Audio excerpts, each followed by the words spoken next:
अकोट येथे सुमारे 29.5 लाख रुपयाचा अवैध गुटखा जप्त करण्यात आलेला आहे.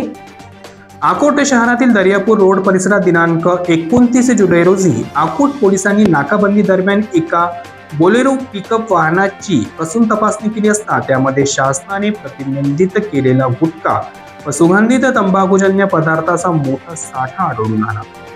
जप्त मुद्देमालामध्ये विविध ब्रँडचे पान मसाला, सुगंधित तंबाखू, विमल सुगंधित पॉकेटे, पान पराग व पान बहार याचा समावेश असून याची एकूण किंमत सुमारे 70,54,000 रुपये इतकी आहे.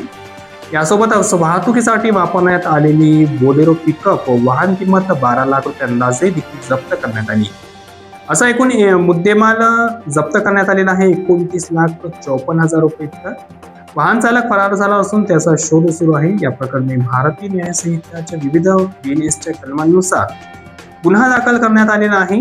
नागरिकांच्या आरोग्याला घातक ठरणाऱ्या प्रतिबंधित तंबाखूजन्य पदार्थाच्या विक्री व वाहतुकीविरोधात अकोट उपविभागीय पोलीस अधिकारी कार्यालयामार्फत ही मोहीम राबविण्यात येत असून अशा बेकायदेशीर कृत्यांवर कठोर कारवाई सुरूच राहणार आहे.